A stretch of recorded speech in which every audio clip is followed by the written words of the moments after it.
Okay, for the sake of time, we'll go ahead and get started here. It'll be a 30-minute presentation and about 10 minutes for questions afterwards from the committee. We have 3 groups up. Bar engineering is going to go up first here. We'll have another one at 3:40 and then another one at 4:20. So I'll leave it to you guys. Go ahead. Thanks, Nathan. Hi, my name is Jim Herbert with Bar Engineering Company, and we're going to introduce ourselves in a second, but first I want to say a couple of things. We're really excited here to be here to work with the city, the Friends of Firestill Creek, the council, and all the stakeholders on this project. And we're really stoked about this project. We had a lot of experience in dredging. We were teaming with a local partner to have all the local experience. And like I said, just really excited to go through this project and get to the finish line with all of you out there. One thing I don't like to do in presentations is talk a lot about us. I like to focus on the city and your project. But since BAR has not worked with the city, we're going to take a little more time to let you know a little bit more about us and our expertise, so you have a good feeling when we're all done with where we're at with that. With that, I'm going to turn it over to Eric. Eric's the project manager for the project. He's going to be doing most of the presentation, but I'll advance the slide to a little bit more about myself. I've been at BAR for 35 years. I'm a vice president at BAR. Most of my focus work is in the water resources area. I work a lot with dredging projects and other infrastructure projects like dam rehabilitation and tunnel rehabilitation projects, and have a lot of construction experience. So with that, I'll turn it over to Eric, and then he'll do the rest of the presentation. Thanks, Jim. Hi, everyone. I'm Eric Lund. I'm a senior environmental engineer. I've been at BAR for 13 years. I'm primarily a project manager. I do dredging projects, construction projects, and kind of a large range of projects. You're going to hear a lot from me, so I'm going to spare you a little bit and allow our friends from BROS to introduce themselves, and then I'll jump right back in. Thank you. Good afternoon. I'm Eric Prunty, a senior civil engineer with BROS Engineering. I've been in the Mitchell area since 1995 when I started work with the South Dakota DOT. In 2014, I went to work with BROS Engineering and primarily have been client relations and delivering projects. We are in the process of opening an office here in Mitchell. We're moving in furniture today as we speak, so at that time, once that office becomes functional, I'll be the office manager. With that, Ron? My name is Ron Gillen. I'm also a senior civil engineer for BROS Engineering. My history is I was born and raised in White Lake, and I've been working either for the South Dakota DOT for 15 years and BROS for 15 years, in and around Mitchell, either in town or going by almost all the time. So really excited about this project. I guess I feel that my best application, I guess, for me is to be not necessarily the eyes and the ears, but the sounding board. If there's any issues or something related to the general public, and or not that I want to be the guy with the target on his back, but I sure am willing to listen. And the mayor knows that I'd like to talk as well. So with that, I'll turn it back to Eric, and we'll get started. Okay, thanks. So when we looked at this project, we thought we have the technical skills, but we need a local partner. So BAR has offices sort of throughout the upper Midwest and even into Canada. We think that we have all the relevant skills, but what we don't have is the relationships with the folks in the community. And when we thought we needed a partner, it was obvious to us that BROS should be our partner. BAR and BROS have worked together for a long time. These are a few of the projects we've worked on together. So that relationship and the relationships that they bring with the community, again, sort of made it a no-brainer, and we're really excited to partner with them on this and what they're going to bring to the project. So about sort of our combined firms, we've got dozens of South Dakota registered professionals, both from BAR and BROS, professional engineers, land surveyors, landscape architects. We've got a wide, deep pool of dredging and sediment experts, over 100 staff with the skills that are really relevant for this Lake Mitchell project. Dredging design, surveying, sediment coring and investigation, looking at options on what's the right type of mechanical, hydraulic, other dredging scenarios, cost estimating, working with contractors, working with stakeholders. And and then we've got a huge, deep bench of over 1,000 staff that we can call on if we need to, if things don't go exactly as according to plan, or we just need to call in an extra expert or resource, dewatering, sediment deposition, these types of things, project and grant funding. If there's a way for us to help with that, we're able to step in that regard as well. How we're going to deliver this project, this is your project. You know, this is the city. We're going to take direction from you. We're going to offer a lot of input, ideas, value, but ultimately we're working for you. We'll never forget that this is your project. I'll be your primary point of contact, your day-to-day point of contact. Jim is going to be the principal. He's in charge, responsible for the overall success and quality assurance of the project. He's available at any time as well. So you'll hear mostly from me. Jim will be watching everything with a close eye, and then the folks from Bros provide that that point of contact as well. And then we'll have a large team of folks working for us, and hopefully you'll get to meet them as the project moves on. Again, the kind of relevant skills that we think are important for this project, we have them. Jim and I just got done completing a very similar project. We're going to talk about that one a little bit to kind of share some of the lessons we learned and some of the relevance. But you know, personally, we have these skills. Our team, the Bros team, we think that we're really well qualified and well positioned to deliver this project for you all. So you might say, prove it. Here's just a few of the examples of projects we've worked on in the last 5 years, dredging projects. You can see that they range from relatively simple, you know, a couple $100,000 to incredibly complex. You know, we're working on one right now that's more than $100 million construction project, and everywhere in between. So I think it's really probably an unequaled experience that we have.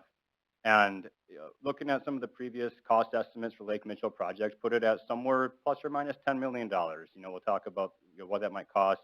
That's kind of right in our wheelhouse too. We've got a number of examples in the recent past. We're going to talk about these ones I've highlighted, Lake Zumbro and Fountain Lake, just because I think that they're pretty relevant and I want to share those experiences with you.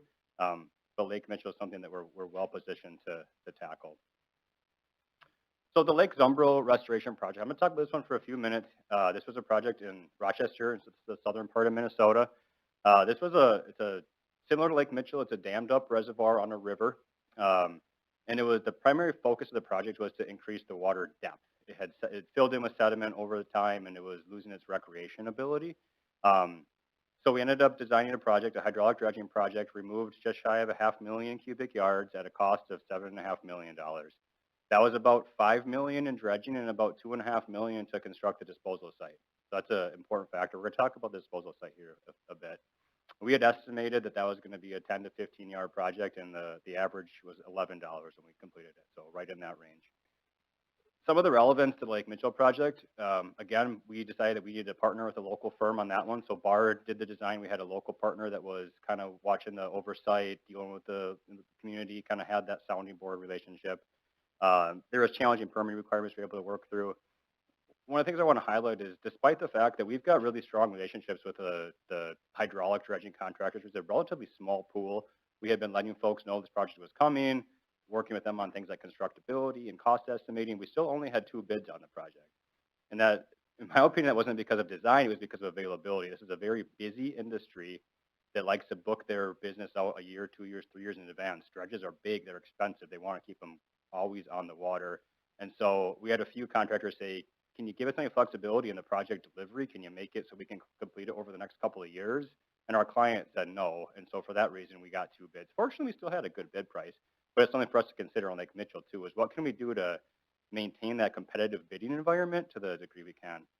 This disposal site was 2 miles from the lake, from the nearest point of the lake. And the lake is kind of a long, skinny serpentine lake. So some of the pumping we had to do was over 5 miles. Modern hydraulic dredging, you can achieve that, no problem. So it's something to keep in mind. The last thing on this one is we chose to go with one contract for the dredging and disposal. So there was the dredging contractor was the prime contractor, and they retained an earthwork subcontractor. Some projects do it that way, some do it another way. The benefit to us was, and our client was, you had one point of contact. There was less dispute between, well, you didn't build it the way we needed it to operate how we wanted to, or vice versa. And so that was the route we chose to go on that one. And that would be an important conversation to have on this project as well. The second project I'll spend a little bit of time on is the Fountain Lake dredging project. And it's another southern Minnesota project. This one's very similar to Lake Mitchell in that it was because of a phosphorus issue, they wanted us to complete this project. The water quality was really poor. This project is actually still ongoing. They've dredged over 1 million yards so far at a cost of $14 million and counting as they continue to do additional phases. So they sort of chunked this one off into let's tackle these couple bays in year 1 and these couple bays in year 2 to, I think, help with the cash flow, get funding as they were able to get it. And then, so this one, they've awarded separate contracts. There's been one dredging contract that's won each phase of it, but there's been multiple earthwork contractors that have built separate cells. There's been some challenges with that, but it's a successful project as well. Transitioning to familiarity, availability, and compensation was sort of the next subject. I feel like we've addressed our availability, compensation, our proposal. I'd be happy to take questions on that. You know, we're available to start tomorrow if we can, and I'm sure Jim will require us to get compensated for our work, but I'm sure we can develop a scope of work and a contract that'll work for both parties. But I really want to hit on his familiarity. I feel personally really familiar. I feel like I've been in this room before. I've watched your guys' city council meetings where you've talked about it. Noted, Mr. Mayor. I've read the technical memos. I followed along. I feel like I get it, but I want to give Eric a chance here to really talk about the Bros history in the area as well. Thank you. Ron and I, as we stated earlier, we've been working in and around Mitchell for 25 and 30 years. Bros Engineering has provided the annual bridge inspections for the city. We performed the design of the West Harmon Bridge replacement, the design of the fishing bridge over the canal. We recently completed design of the Lake Mitchell shoreline restoration, West Harmon shoreline restoration. We're just starting on the design of the West Harmon utility expansion project. We've been involved with the Sanborn Bridge and the Sanborn Boulevard Phase 2 and Phase 3 construction, and many projects around Mitchell over the years. During the same time, past and current mayors, city council, community members have been looking at and pursuing how do we get the water quality in Lake Mitchell improved. The Mitchell City Council approved Forward 2040. That is where the community vision process began. You reached out and you asked for citizens' input, and they came back as one of the top priorities of improving the water quality of Lake Mitchell. I think that's great. You asked for input and received it, and now you're ready to take action. You've also done a really good job in developing partnerships to help with this.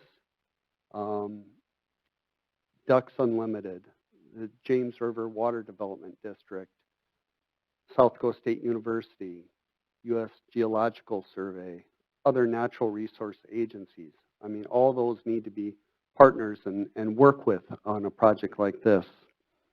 The city's purchase, a $4.1 million purchase of 370 acres just west of the lake to start design and filtration of the phosphorus coming in. Awarded design to Ducks Unlimited to get moving on that design so we can start the filtration. Looking upstream at other potential sites, working with the ag community. Can they modify their practices, whether it's grazing or other methods, again, to try to reduce phosphorus coming into Firesteel Creek, which comes into Mitchell. The Firesteel Creek drainage basin is huge. It's 350,000 acres. That's a lot of water coming in and a lot of potential pollutant. And so realizing that, and studies have shown that roughly 53% of the phosphorus is coming in. And so to stop it from coming in, I think that's great forward thinking, problem solving. You have the recently formed organization, Friends of Firesteel, you know, the nonprofit, with city support. Everybody realizes if we're going to dredge Lake Mitchell, which is the other half of the phosphorus and water quality, it's going to take substantial funds. And there's not a lot of grant money out there. And so collaborating with Friends of Fire Steel to develop a fundraising campaign will only help lessen the burden on the city and the community, which is a very positive thing. I guess I feel you've done an outstanding job identifying the two major problems with the water quality, developing strong partnerships, and develop plans to solve the problems. And now you're getting ready to take the action to get them done. I'm very excited about this project, hopefully excited about the opportunity to be part of it, and want to move forward to success. Thanks, Eric. So now it's time to take action, Eric said. So we've developed a scope that honors all of this work that's been done, all of the studies, all of the efforts that have been put in, dredging, alum treatments, all the drain tile improvements, everything that's been completed on this site already. So our approach is relatively streamlined. Let's do a limited design level investigation, not feasibility level, design level investigation. Move quickly into design and permitting, and let's go out there and start constructing this. So we're going to assume that things are going to go right, but we're going to take a few contingencies along the way. View as a small insurance policy in case things, don't shake out the way they want to. What if the funding doesn't come through? What if the disposal site we identified isn't quite right, or we don't have enough space?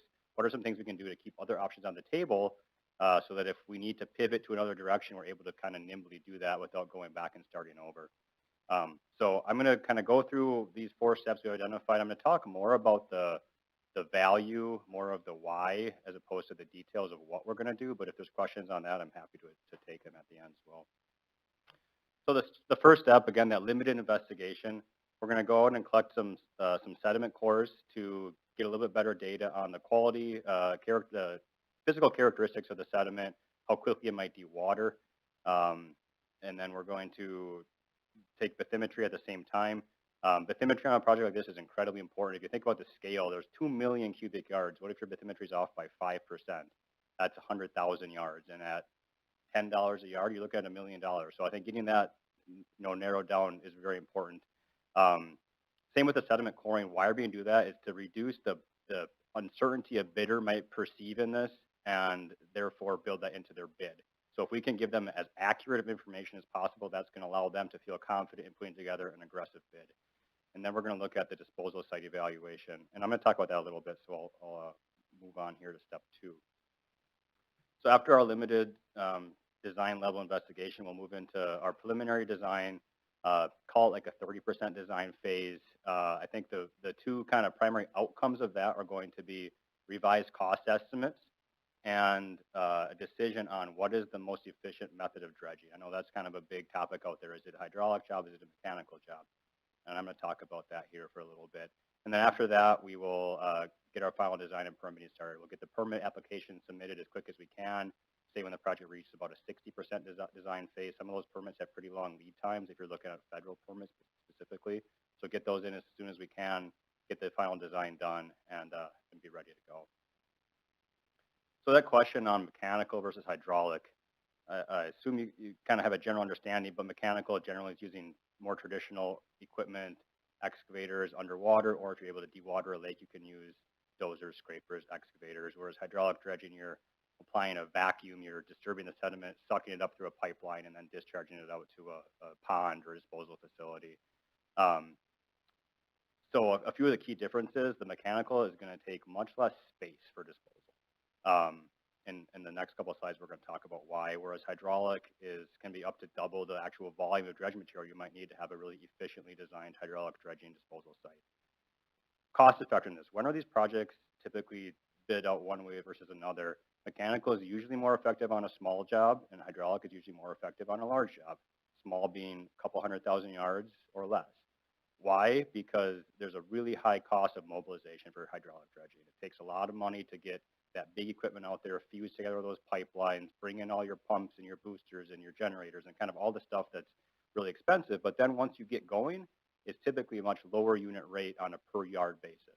So when you get the economy of scale, like Lake Mitchell has, it might tilt towards hydraulic dredging being more effective. But we're going to keep both options on the table. For that same reason, the contractor list for a hydraulic job is much more specialized. A mechanical job would probably have a larger pool of interested contractors.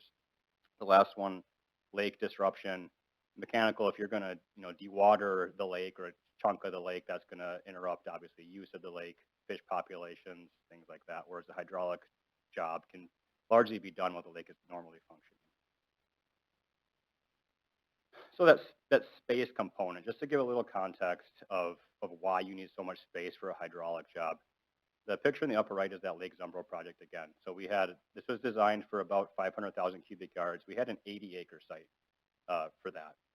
And the reason you need so much space is because as the water comes in, you fill up your pond, you have to send the rest of the water back so you can keep running continuously.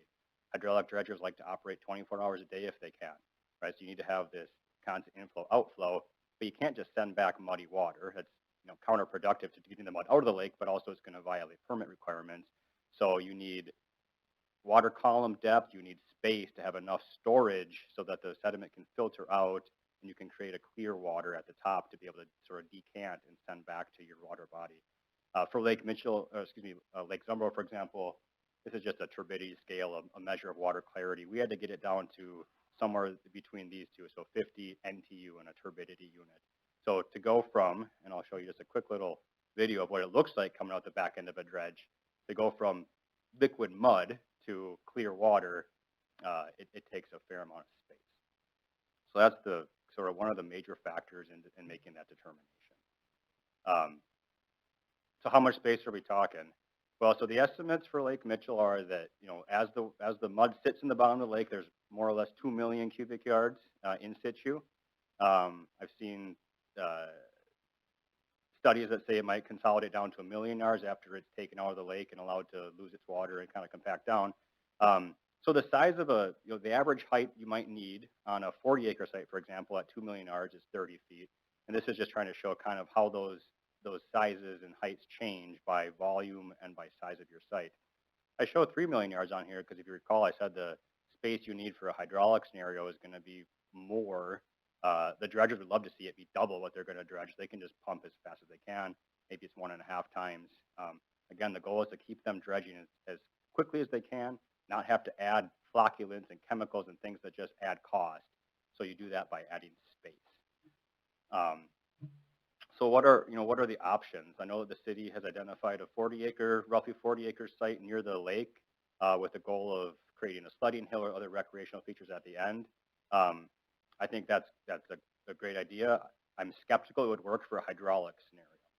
So if you want to pursue the hydraulic option, you might need to look at other properties. And so I've done a little bit of just looking and thinking, and what else might be out there of city-owned land. I know there's some property by the airport. I guess there's some logistical challenges with trying to construct things near an airport, but I'm actually really intrigued by the Kelly property. On the north side of the creek, there's a couple hundred acres that I drove around today. It looks pretty good to me. It's flat. It's connected to the creek. You could run a hydraulic pipeline all the way up the creek, right to it. Have no road crossings, no right-of-ways to worry about.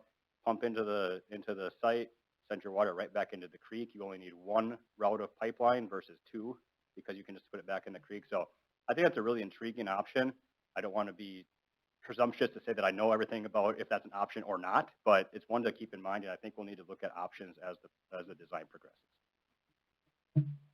Step 3, I think I mentioned this already, promote competitive bidding as much as we can. So what can we do to reduce the perceived risk that contractors see, uncertainty, and also try to get rid of restraints on them. So these projects can be over-designed sometimes. Dredging is pretty simple. Like, let's get out of the way, get some controls in place that protect the city and the city's interests, but let the dredgers be experts. And then the second phase, construction phase, that'd be another role that we would have bros play, another phase we have bros play a really key role in.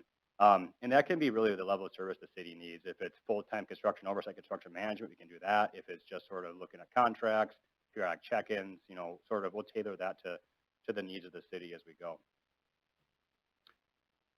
Our last step here is restoration and post-dredge. We talked about the site near the lake that you've got ideas on a sledding hill. I think that's great. kind of a buzzword in sediment world right now is beneficial reuse. Let's view the mud as an asset, not a waste. And so that's a really good idea you guys have for that. We'll work with the city and collaborate with stakeholders on what the best end use of whatever the disposal site might be. Our schedule, we'll do a limited investigation. We can start tomorrow. We can't get out on the ice yet, but we could start looking at disposal sites and scoping out our efforts.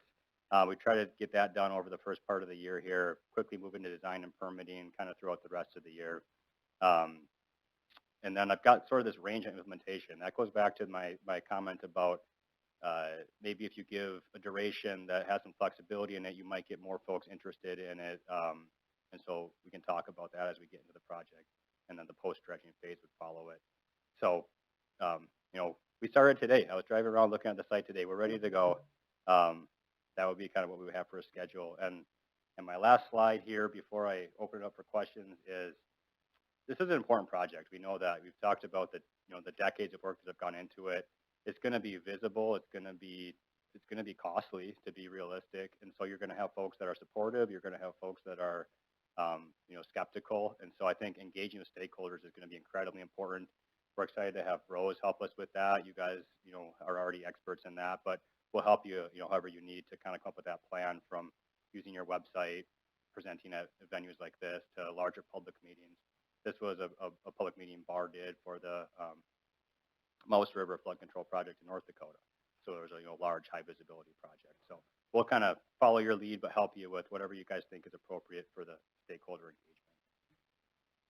With that, I just want to, again, thank you guys for the opportunity, give you kudos for all the great work you've done, and we're really excited. I think together we can finish this job. So that is the end of my presentation, and I'll open it up for questions. Thank you. Yep. Go ahead and ask questions if you have some. I got a quick question. Like the Zumbro and the, Fountain Lake? Are those completed yet? Zumbro's complete. Fountain Lake is moving into new phases. How was their water control after everything was done? Was the water control, did it keep pretty good, or did it kind of go back to where it was, or is it too So early? Zumbro, which is completed, was more for water depth. And so it's really just a matter of how quickly it's going to resediment itself. And so far, I mean, the design grade is still there. Over time, it'll likely fill in again because we weren't really dealing with upstream controls. Fountain Lake, our piece of that is a little bit completed, so I haven't been tracking it as closely, but all reports are that it's going well. So the water quality has improved in Fountain Lake. That was actually the Impaired. That's my understanding, is it's improved. Again, like our portion of the project is kind of complete, so I'm not staying day to day on it. How long do you see this taking? Could they do it in one summer, or would you have to? Yeah, so I think the sort of the best case scenario, if you're doing hydraulic, would be 10,000 yards a day. So that would be 200 10,000 yard days. I think it'd be hard to get it done in 1 year. Mechanical, if you're able to dewater it sufficiently, which we haven't done the engineering on on that yet, get it down so you can get off-road equipment in there, scrapers, get it going quickly, you might be able to get it done quicker, and you got that nearby disposal site. But it seems to me like it's more than a 1 year project, just my gut. I think that would be an option. I think another thing you could consider is designing both and seeing what kind of bids you get. But yeah, I think you could look at an option too, a combined option.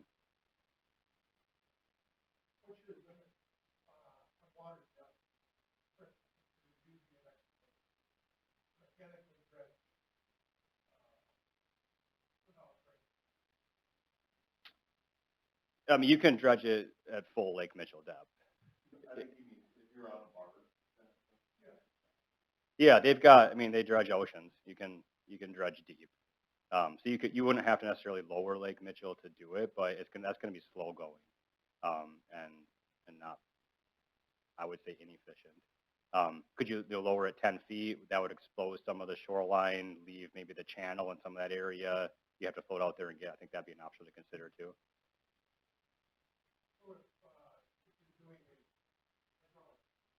Mm-hmm. Yeah, so it's really based on survey. The hydraulic dredgers typically have really high-tech bathymetric surveying that if you go in their cab, you'll watch. It's like they're playing a video game. They've got, real-time, it shows their cutter head, their design grade, and they're going. And so you can rely on their survey, or you can sort of perform your own spot check bathymetric survey afterward, or you could go out and collect sediment cores. But yeah, you can't see it. So you have to rely on either survey or sediment coring to kind of confirm it, or a combination of both.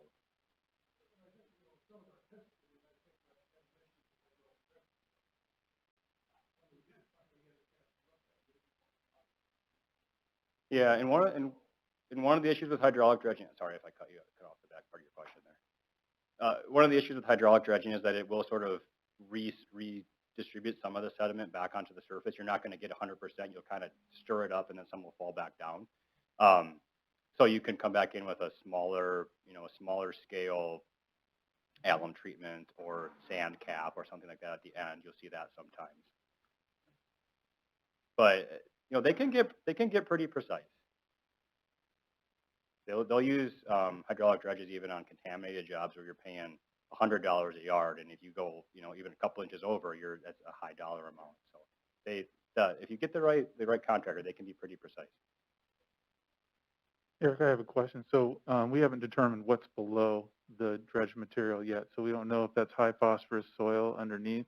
What's a plan for capping it if there is an issue from the soils that are below that? If you hydraulically dredge versus mechanically dredge, is there a way to cap that off to make sure we don't have an issue moving forward?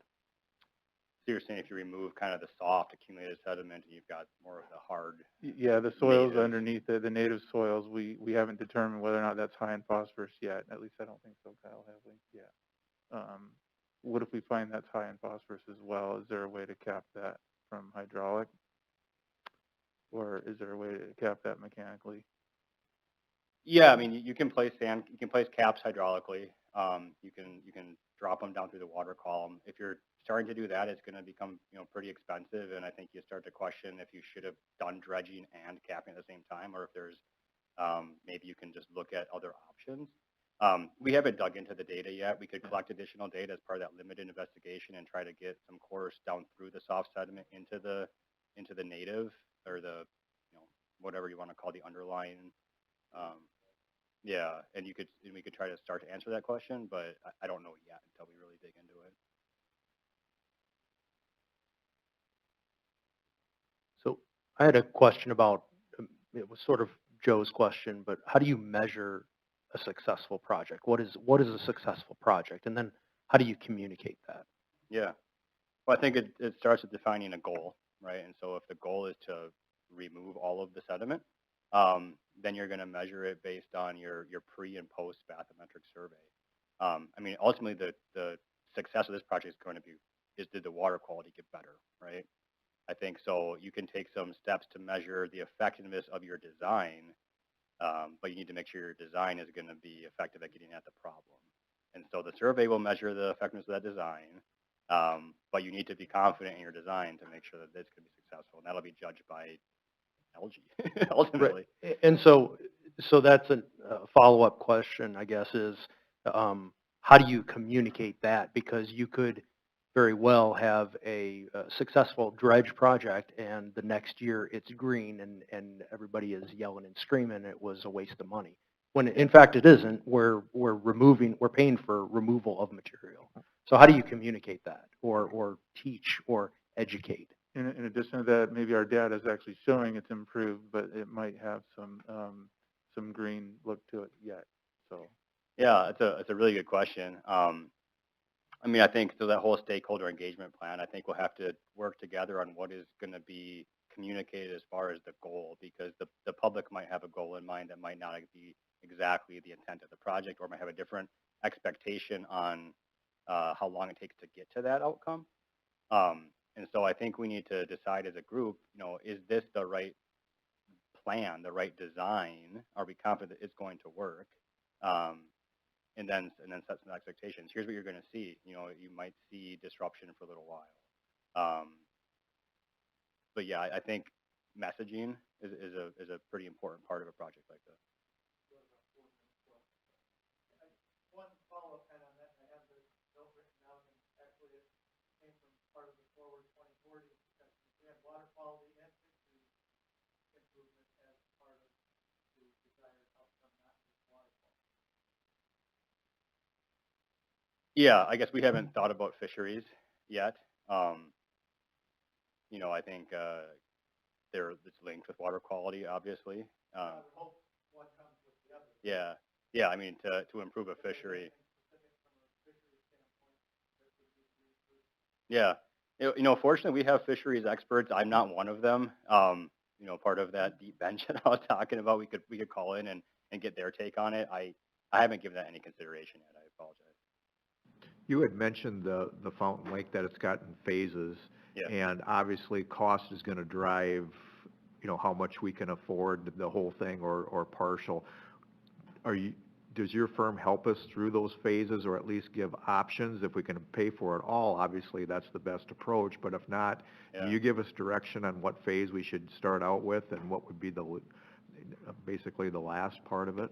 Yeah, I think we would. You know, so for the Lake Zumbro project, for example, we set up 5 different dredge areas and asked for different unit rates for each. So that had a fixed project. We knew a fixed budget. We knew we could sort of turn knobs and say, all right, we get a lot of bang for our buck dredging over here. Why don't we do a little more here and a little less here and still get, you know, kind of the volume that we wanted to and meet that budget?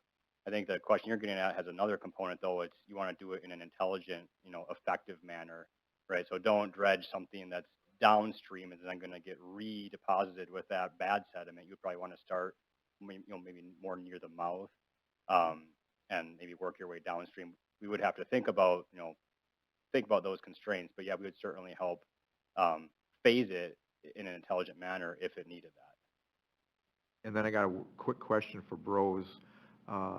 You guys being on site, obviously, or Mitchell would be an advantage, obviously, you would think. What else would it be having the office right here in town and working with this project? What other advantages do you see?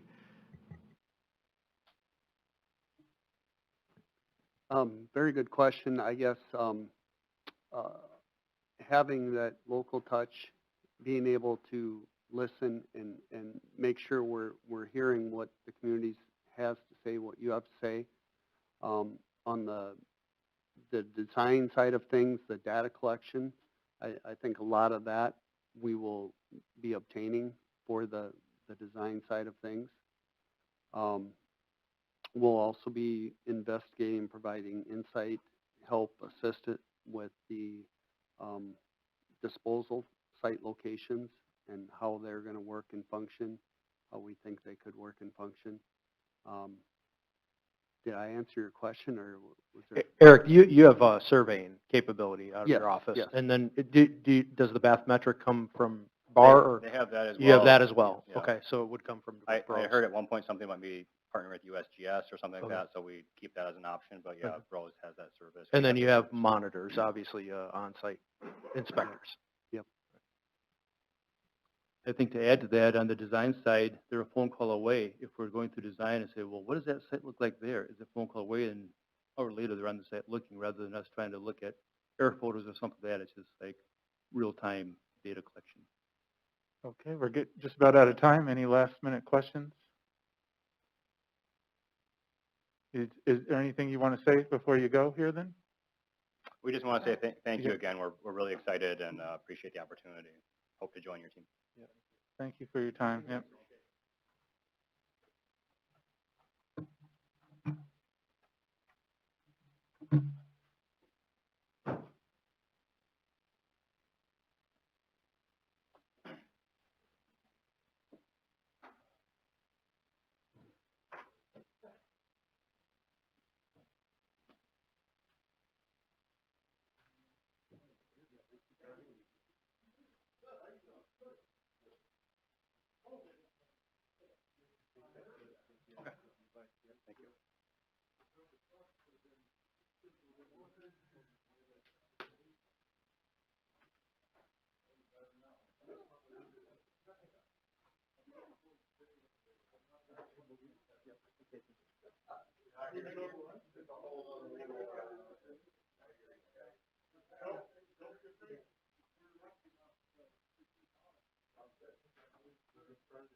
All right. Cool.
We're getting her going here. Yeah, I got to get on the internet and then launch this meeting.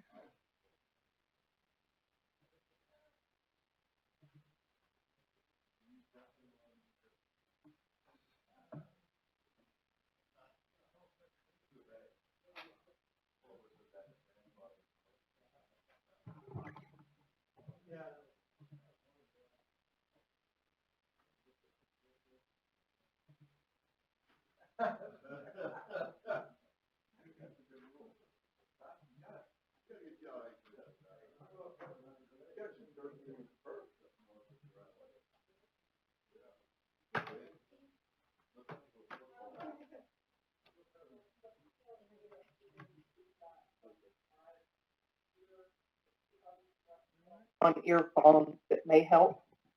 Hold on, Debbie, we didn't hear that. You want to say that again?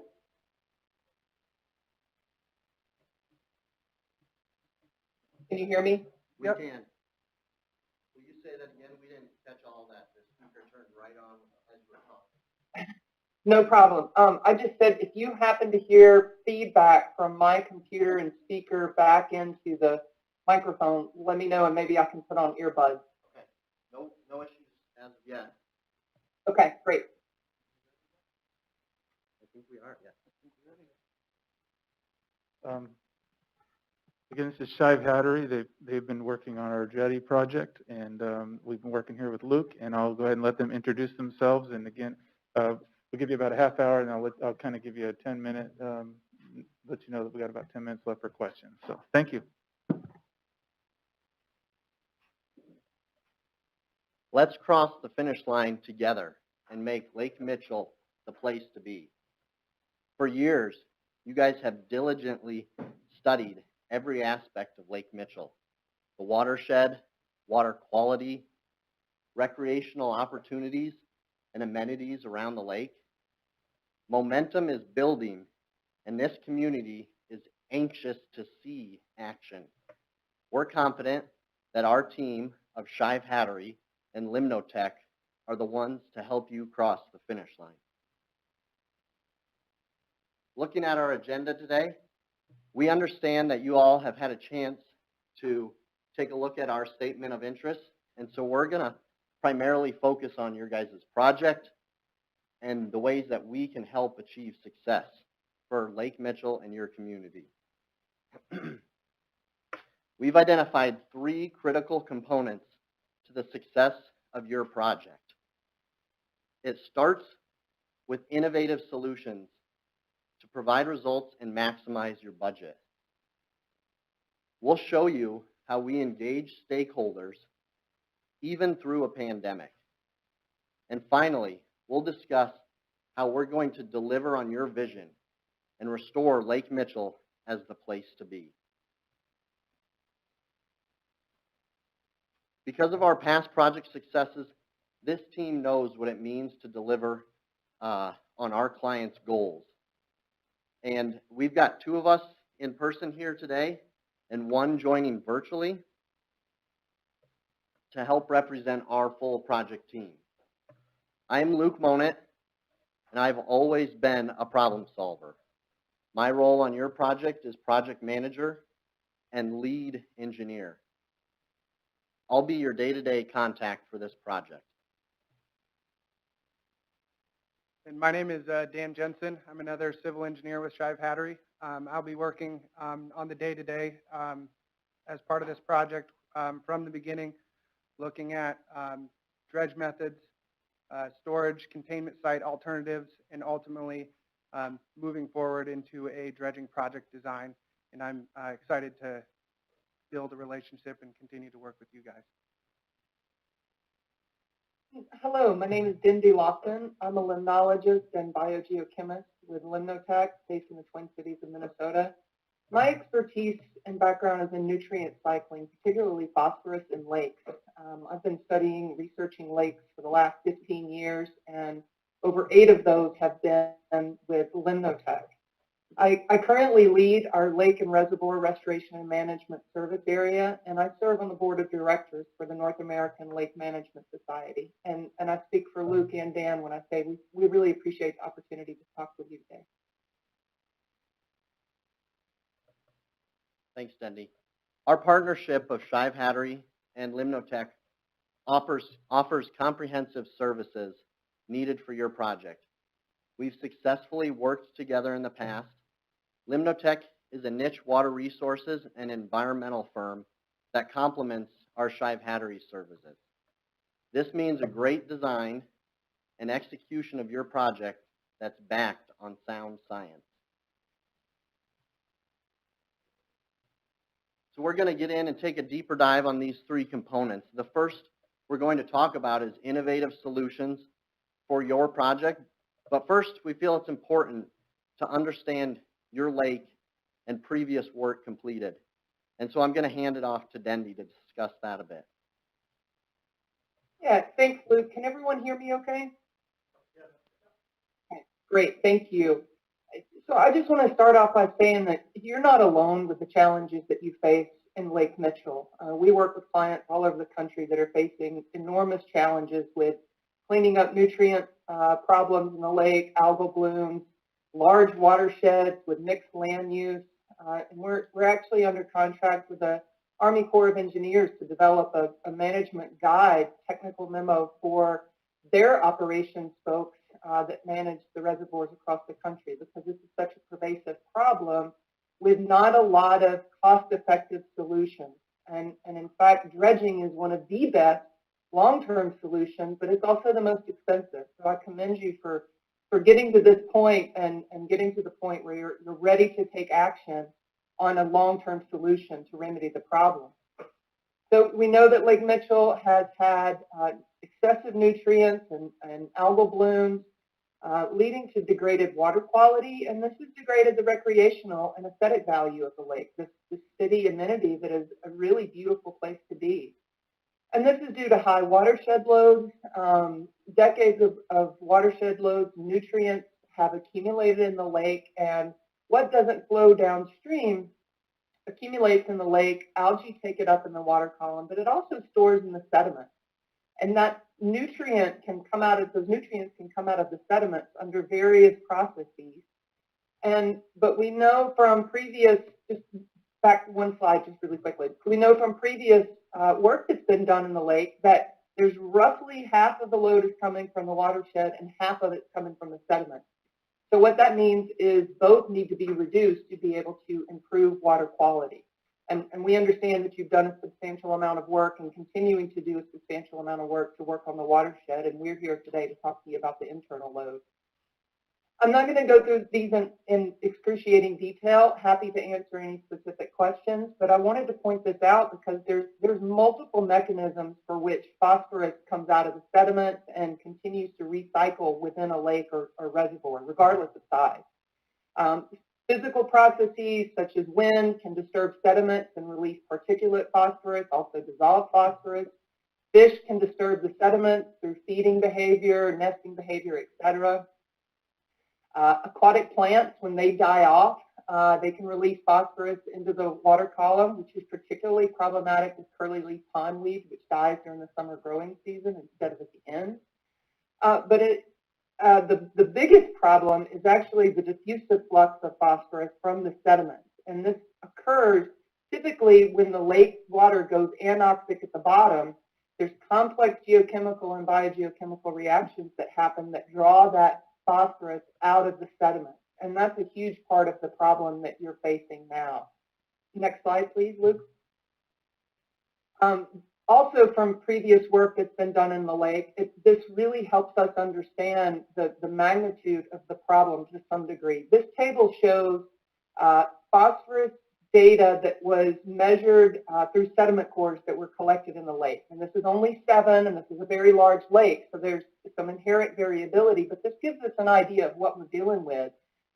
The mass of phosphorus that is in the sediment is enormous, and that phosphorus is coming out into the water column and causing continued issues and needs to be dealt with.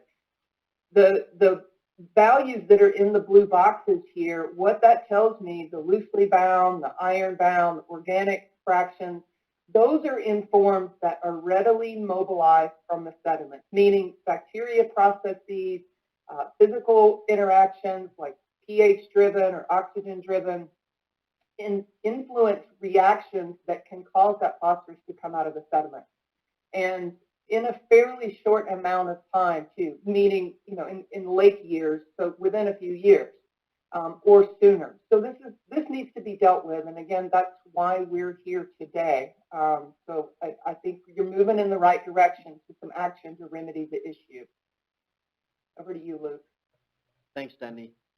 So as Denny discussed, dredging is a way to remove that phosphorus and the sediment from the lake system.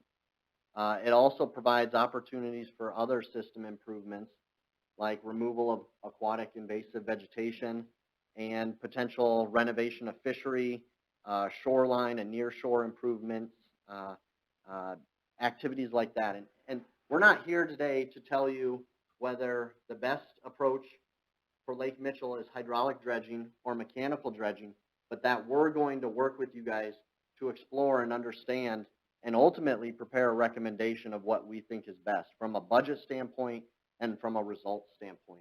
And so I don't need to tell you guys about the 2 types of dredging that we're primarily looking at here. There are several pros and cons of both hydraulic and mechanical dredging. And it really comes down to project specifics. From the hydraulic dredging standpoint, it's very beneficial in the fact that you can efficiently move dredge material far away from the dredge location, able to efficiently pump it long distances to its final containment site. The lake doesn't need to be drained, and it remains usable during a dredging project and a hydraulic dredging project, and you can have a faster overall project schedule. On the converse side, mechanical dredging, it can also offer very effective, cost-effective unit prices if off-road equipment such as haul trucks can be used and the distance to move that material is short. You can easily perform additional lake projects near shore like armoring of shorelines, fish habitat, jetty construction, etc.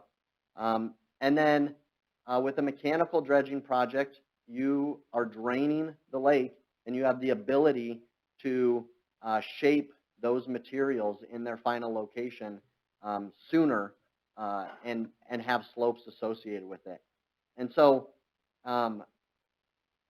Both mechanical and hydraulic dredging have their pros and cons. And one of the biggest items and drivers of the dredging method is typically the storage alternative. Where can material be stored, and where is that in proximity to the lake? That is a big component in determining which methodology of dredging we use. And so Dan is going to talk a little bit more relative to sediment basins and containment sites. Thanks, Luke. So like Luke said, the distance that you're moving this material becomes a very important driver in what ultimately will be the cost of your dredging project, especially when you're looking at a mechanical dredging project. So it's first important to know where is the sediment in the lake. So you guys have studied this in the past, and we have an image up there on the left that shows that sediment's kind of distributed throughout the lake pretty uniformly, but we do notice that there is probably a higher concentration of more sediment on the south half of the lake. So with that, in a hydraulic dredging scenario, you would very easily be able to use a single basin, such as a potential basin in Firesteel Park, and pump that material relatively efficiently to a single basin, and your unit cost would likely be fairly uniform across the board. Something that we investigated a little bit further in our SOI was, what if we were able to distribute the storage basins more evenly throughout the lake, cut down that haul distance in a potential mechanical dredging project, and what that might do to the potential cost. So these basins around the perimeter of the lake were theorized by us, and I wanted to show you what that might look like. So in a mechanical dredging project, we drain the lake down. And these basins that are distributed throughout the lake would be constructed as the water level is low. A contractor would build a berm out from the existing lake shore, and we'd be able to haul dredge materials behind that and place the dredge materials there. So that's going to cut down that haul distance, and it also provides some other benefits in terms of post-dredging. These areas, you have a lot of areas in your lake that are very steep along the shoreline. This might present an opportunity where you could place this dredge material in there, and then after the project's complete, you could grade it a little bit flatter, and that might present some opportunities for lakeside recreation. So to give you another idea of what that might look like, we worked with our in-house landscape architects to prepare a little visualization of what one of these dredge spoil areas might look like before. So this is a photo from the lake where you have a steep lakeshore, and after the dredging project, after that space has been revegetated, you may have opportunities for additional lakeside recreation, angler access through jetties. The possibilities really are up to you guys, and that just presents an opportunity for another benefit of a project like this. So what really drives this is cost. So you guys have a lake in Lake Mitchell that's roughly 3 miles long. So we did a little bit of an exercise of what kind of costs might be associated with a mechanical dredging project in a traditional method where we were using one basin up at Firesteel Park versus some of these alternatives. So in a hydraulic dredging project, this is a number I want you to keep in your head, you might be looking at roughly $7 a cubic yard to remove dredge material. Now in a mechanical dredging project, distance becomes a factor. So if you're looking at that top zone of the lake, maybe you're looking at around $5 a cubic yard. And as you move down, you'll see that the costs increase. That's due to time and due to haul distance. We used some contractor rate sheets and estimated production to come up with some of these figures as an estimate for what mechanical dredging might cost. When you get down to the bottom of the lake, $11 a cubic yard doesn't look like a great option when compared to a hydraulic dredging project or a potential project with distributed storage around the lake. So in this scenario, you're looking at roughly an average across the board of $8.50 per cubic yard to remove that sediment and place it in a basin. If we're able to take that haul distance and utilize 3 potential lake shore basins, we might be able to flip that $11 to a $4 per cubic yard number, and that $10 per cubic yard number to around $5. So that's going to significantly decrease the overall cost of a mechanical dredging project and really present an opportunity to be more cost competitive. So what that may potentially do is take that $850 down to $550. So over a million cubic yard dredging project, you're talking about a potential savings of $3 million to utilize some of these other basins. Now, these locations that we're showing, we looked at some of the topography and chose these locations, but we're willing to work with you guys. This is your lake, this is your community, but there's potential opportunities throughout the lake to do things like this. So one potential concern with these are, what about placing sediments so close to the lake? Is there potential for leaching or anything like that? So I'm going to pass it back to Dendi, and she's going to cover that potential concern. Yeah, thanks, Dan. Like I said, it's a natural question. We're putting sediment, or suggesting in our preliminary design to consider putting phosphorus-laden sediments adjacent to the lake on the shoreline. And the short answer is through physical and biological protection, the likelihood is very, very low, very, very low. So you see from this graphic, there's a fill material there that would create a containment berm of the dredged spoils area. So that's one physical structure, physical and biological structure that would prevent erosion would be vegetative cover on top. So this would prevent any erosion from mobilizing, sediments from mobilizing, and also any dissolved fractions of phosphorus from mobilizing. And the vegetation would serve to take up and utilize those nutrients that were available at the soil surface. So there's another really key factor that's at play here, and that's the biogeochemical mechanisms that are driving the phosphorus coming out of the sediments in the first place. Recall earlier that I mentioned that in the sediments in Lake Mitchell in the summer growing season and probably under ice as well, the bottom waters go anoxic. And this is a natural thing. It's not necessarily something that is super unique to Lake Mitchell. It happens especially at high rates when lakes are as productive as Lake Mitchell are or have as much algal productivity. So when those bottom waters go anoxic, that causes some additional biogeochemical reactions to occur where there's reactions with iron.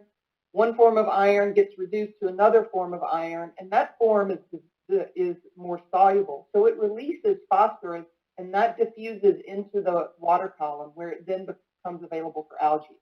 Now, there's some other mechanisms too, and I won't bore you with the details. There's geochemical and biogeochemical reasons, but it's because of the lake environment at the bottom where the phosphorus comes out of the sediment to begin with.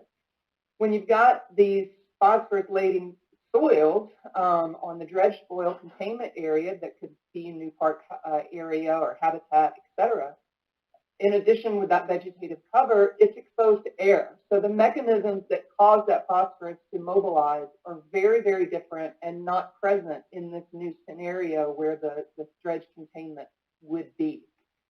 So it's all of those factors at play that we've considered that would prevent phosphorus from going back into the lake to any measurable degree. Thanks, Dendi. One thing I wanted to touch on before I talk about this slide is I threw out a number, $3 million in potential savings for a distributed storage type of situation. I wanted to point out that that number does not include the construction of those additional berms. So we're talking about 3 additional containment basins. We did look at those costs, and we still feel that at the end of the day, this scenario may be able to save around $2 million when compared to mechanically dredging all that material up to Firesteel Park. So I wanted to also touch on, this isn't a new concept. This is a lake in central Iowa. It's roughly a 300-acre lake that recently, in the past few years, underwent a mechanical dredging project. And they did just that. The image on the left is pre-dredging. You can see there's the shoreline is farther to the north, and the red line represents where they constructed that berm within the lake bed. Post-dredging on the right, you can see that they've backfilled that area, they've stabilized it with grass, and the lake has had positive water quality benefits from that project. Thanks, Dan, Dendy.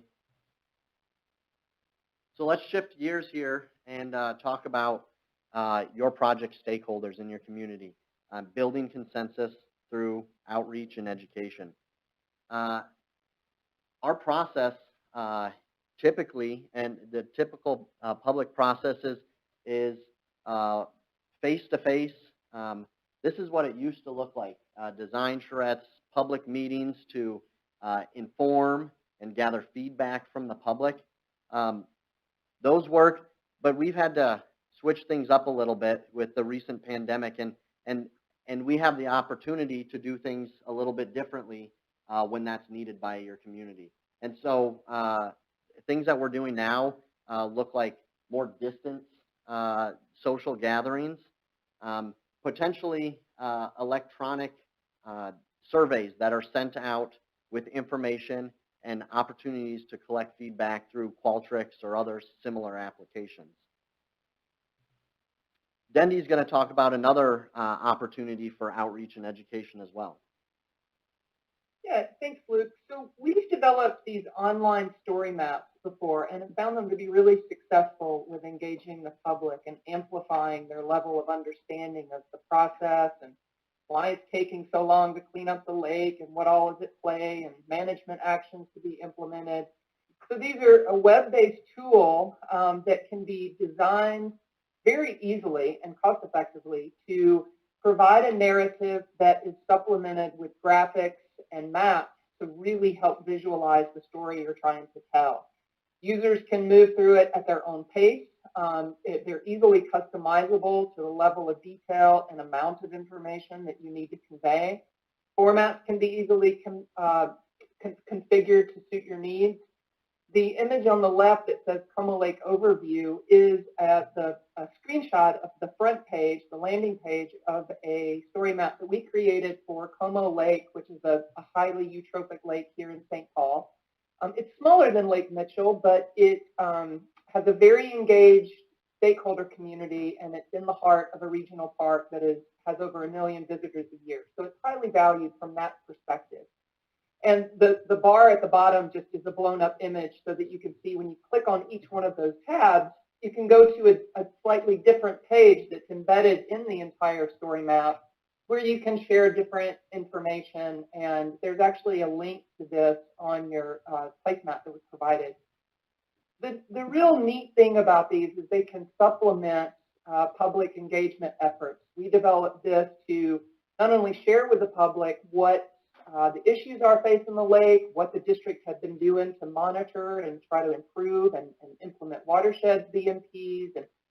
But we also use it as communication tools to say there's a public meeting coming up in X date, and here are the key pieces of information, and here's what we're planning to discuss with you. And so it really, really was well received by the public.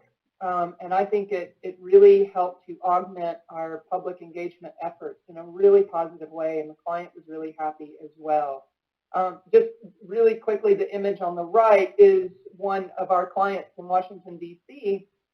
that used this format to present their annual report. Instead of a report sitting on the shelf, they were able to communicate this to their public and stakeholders as well. So very customizable for different formats. And the one that we developed for Como Lake was around 10 to 12 grand after all was said and done. So there's quite a lot of opportunities to effectively reach stakeholders with this type of messaging. Thanks, Dendy. Another option in our toolbox is through videography. And And this is an example of a project that we worked on at Blue Lake in Iowa with the Department of Natural Resources. They wanted an opportunity to reach out to folks through social media and other platforms so that they could reach more people, especially during the pandemic. And so there's a link on your placemats for this as well, and we're just going to play a quick clip of this. Visit the Lewis and Clark State Park in western Iowa, and there you'll find a beautiful 275-acre Missouri River Oxbow Lake. The lake was an active channel of the Missouri River in 1804, when the Lewis and Clark expedition traveled through the area. It was a curve, or meander, of the river. Over the years, a lake formed as the river found a different, shorter course.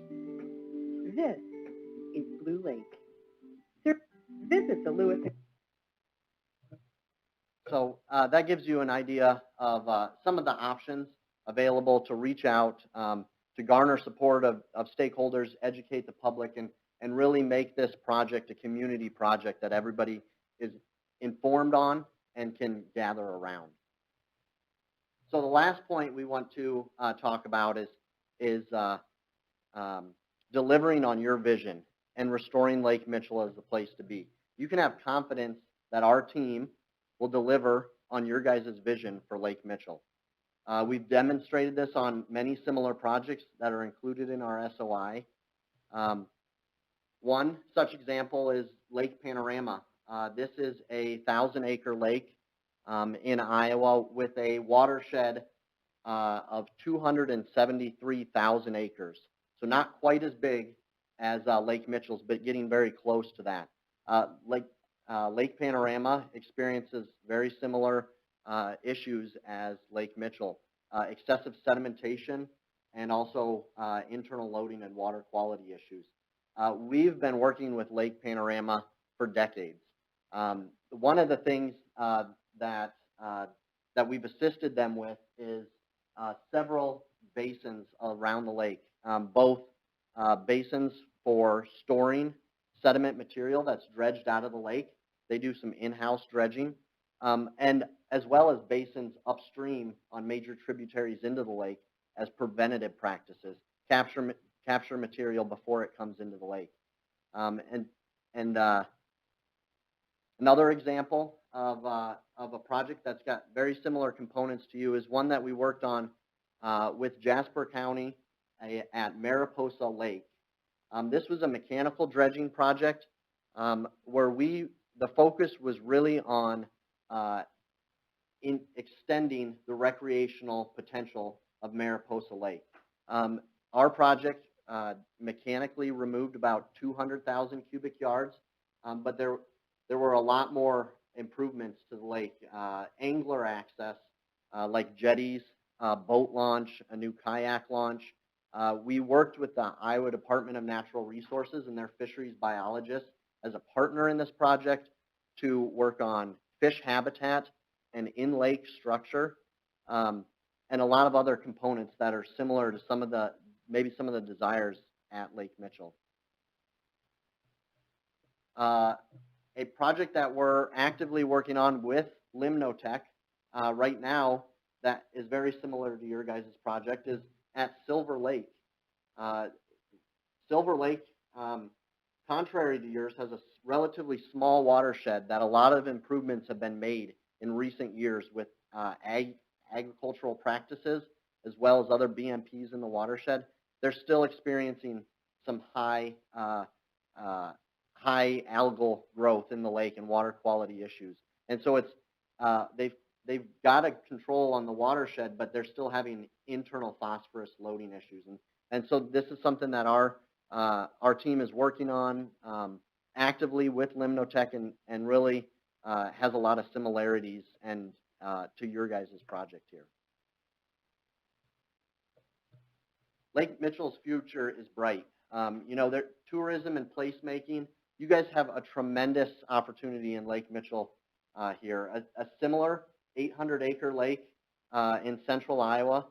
DNR estimates 350,000 visitors a year. and spending of $20 million annually associated with that lake. Recreational opportunities for Lake Mitchell. I know you guys are talking about a sledding hill, the marina, angler access, stuff associated with the campground. There are so many opportunities here with Lake Mitchell, and your guys' future really is bright. I wanted to talk about our availability quick. We have availability to start working with you. Our schedule and our SOI outline some of our proposed tasks, and the theme here is we are ready and excited to have an opportunity to work with you guys. We're also familiar with you guys. We are actively working with the City of Mitchell on the jetty and marina project. This is something that we've been up here, have been working with you guys on. We've also poured over these previous studies to understand what you guys need. We're excited to continue to grow our relationship with the City of Mitchell. So I want to tie it all together. We've talked about how we're going to use innovative solutions. We've shown you how we're going to focus on stakeholder buy-in through education, outreach opportunities for input from the public. And we're ready and willing here to work with you guys to deliver on your community vision to make Lake Mitchell the place to be. With that, we'd like to thank you for your time and open it up to any questions that you guys have.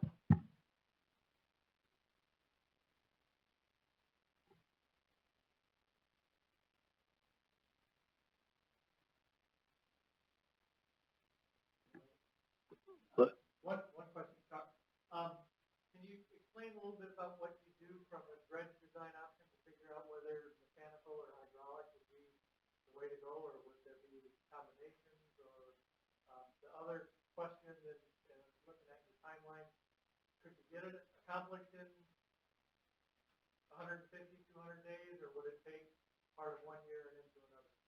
Those are absolutely great questions, and there are so many variables that come into play that need to be looked at, and we need feedback and information from the community to understand where are places that we can move material, where are places that we can't. We're ready to start those conversations.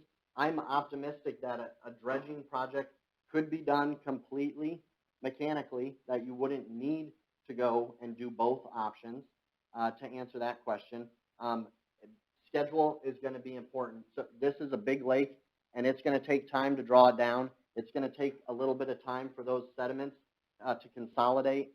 One alternative that we've discussed internally is a mechanical dredging project.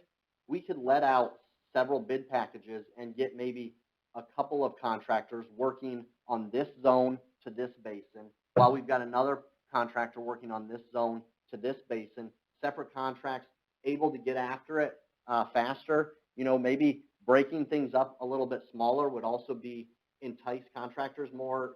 1 million cubic yards on a soggy lake bed, that might be a high risk item, and maybe breaking it up into smaller components it could be a beneficial option.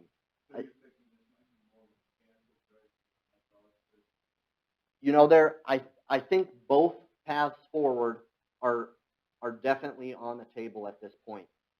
You know, I think another thing we need from you guys is, what is the most important thing to you and your community? Is it to drive results and some of these additional amenities, or is it project budget? And we need to work to find out what the variables are so that we can identify and make a recommendation to you on, based on cost. If this is how we lay things out and organize it, we think mechanical, I'm just making this up, but we think mechanical dredging in this fashion is your most cost-effective option.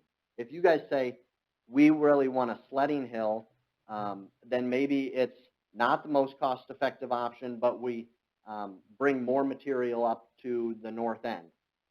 If you guys say, we can't draw the lake down, we want to recognize or use the value of the lake during the project, that might be a hydraulic dredging project. If we only have one basin, that might steer us towards a hydraulic dredging project. And so there's a lot of variables in here that we need to understand and prioritize. Well, what's important to be able to answer that question fully. How long would you have to draw the water down? Yeah, so in the mechanical dredging projects that I've led, we have drawn the water down after the open water recreation season in the fall. So typically a fall drawdown and leave it open during the winter months to get some air drying and to get that material to consolidate more, and then potentially start on that in the fall, but maybe wait the next year. And, you know, Lake Mitchell is a big lake. There's a lot of footprint. You guys have 800 acres. And to think that in a few months you're going to be able to get across the entire lake bed, I think might be a little bit optimistic. You know, my initial thought is a full season, a full open water season might be what it takes to mechanically dredge. Draining is another thing to discuss. You know, the one option that's been thrown out in previous studies is a partial drain down.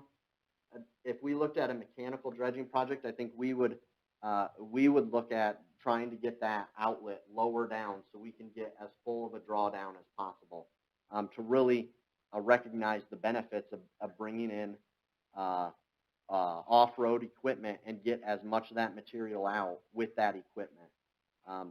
The option about moving right through the spillway and doing maybe the top 15 feet off of the lake, that may not be enough to get to some of those deeper sediments. But we've looked at some other alternatives or have thrown out some other alternatives, and I think a full drain down is possible. Luke, you said you were going to be the project manager on this, and so are you going to be on site the whole time during the operations, or do you have someone monitoring and inspecting?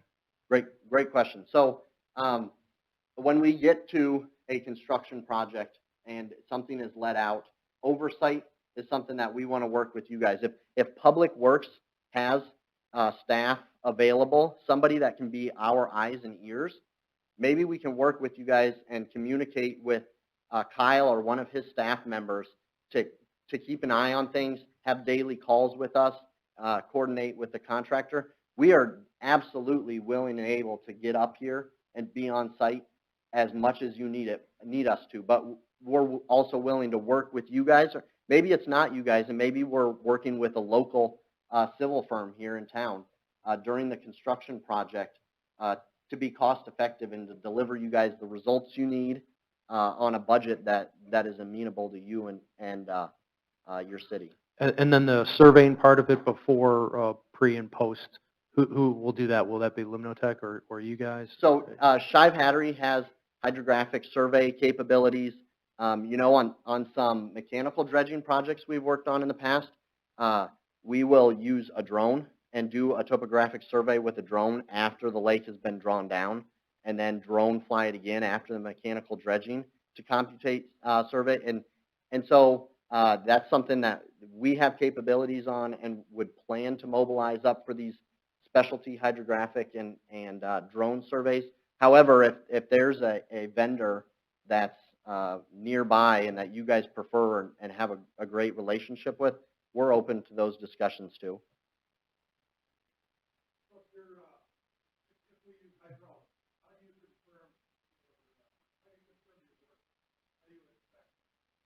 Yeah, great question. So when you don't drain the lake, you don't have the ability to see that. And so we use sonar equipment to map the lake bed before the dredging takes place and after the dredging takes place. This last year, I worked on a project at Lake Panorama, that lake that's similar in your guys' size, and we worked with a contractor that hydraulically dredged 750,000 cubic yards from the lake from March till November of this year. And throughout the duration of the project, we went out there and surveyed 8 times the last month's work to map out and make sure the contractor was not going deeper than they were supposed to, was getting all the material they needed to, and that was the monthly pay quantities based on that survey, brought it back to the office and run volumetrics and say, 132,650 cubic yards was removed in the month of July. And so it's getting a boat on the water with sonar and GPS equipment, driving back and forth in a grid fashion, and collecting that data to create a model. Okay, we have about 1 minute left. Have you ever worked on a project that you use both hydraulic and mechanical? Basically, if you've got the inlets or whatever with mechanical and then the rest with hydraulic, and is it cost effective? Yeah, that's a really good question. I'm aware of one project that has done that, and it was not one that I worked on, but they went after it from a hydraulic dredging standpoint, and they were not able to remove what they thought they'd be able to. This happened in a nearby community. Again, Shive Hattery wasn't the engineer, and so then they had to switch gears and come after it from a mechanical dredging standpoint. And so that's not really the same. That was not a desirable, it was not desirable in that sense because hydraulic dredges have a high mobilization cost. It's a big piece of equipment that comes in on several semis, takes days to put together and get everything hooked up. You have to fuse pipeline. And so if you're going to pay to bring that efficient piece of equipment here and mobilize it and demobilize it, in most cases, not necessarily in all, but in all cases that I've had hydraulic dredging projects, it makes sense to hydraulically dredge the whole lake because you're going to have the cost-effective solution once you're there. Now, that's not to say that if you hydraulically dredge the lake, you couldn't do a drawdown the year after that and do some near-shore work. I just think if you're bringing in the hydraulic dredge, again, in my past project experience, it makes sense to get as much as you can with the hydraulic dredging. Any last questions? Well, thanks again for your guys' time. Thank you for coming. Thank you, Danny. She's muted. Oh, thank you. Thank you. Have a good afternoon. Thank you.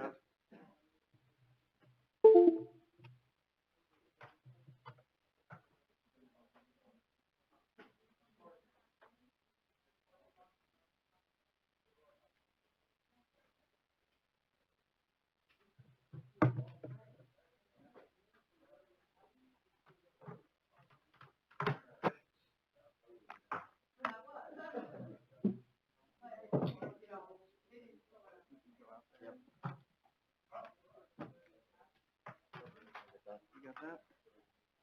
I can get you back. Got it all? I think we do. All right, well, thank you guys for coming. Thank you so much as well. Appreciate it. Thank you, Luke. Be on the road for 5 hours. Okay, we'll let you know.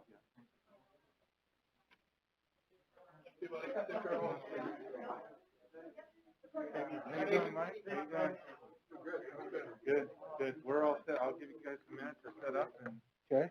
So do you have a laptop plug in or just plug in mine? Plug in your own. Okay.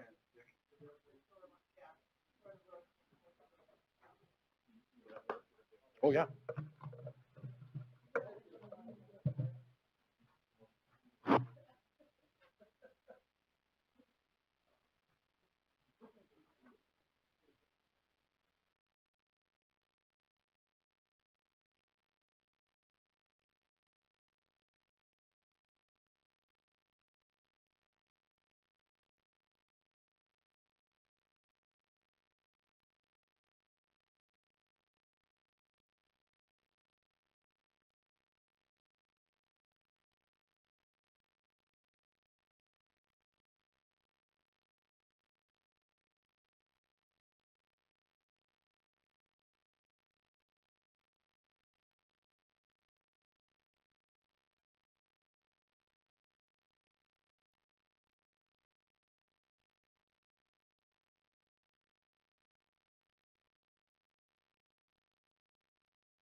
can you help me load this? I can't even.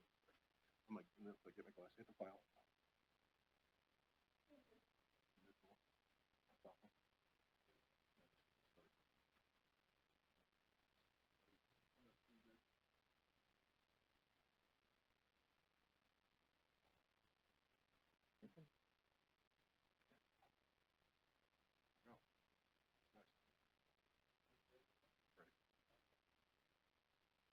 Okay, this time we have Fire Engineering. Most of you are familiar with them, so I'll let them introduce themselves, and I'll let you know about a half an hour when you got about 10 minutes left for questions, and we can go from there. Thank you. Great, thank you. Thanks for having us. Good to be back in Mitchell. I hope you all staying safe and everything here. I am going to get to the introductions in just another slide here for a second here. So this is what we're going to talk about a little bit tonight, maybe a little bit different.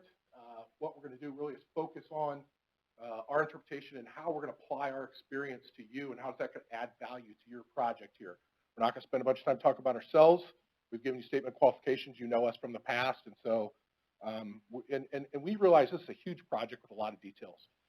Permitting, schedule, POET intake, all of those things add up to what requires a very special project.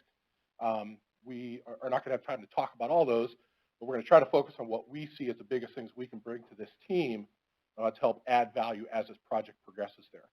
One of the things, so not only in the leave behind, you have a copy of the slides. Not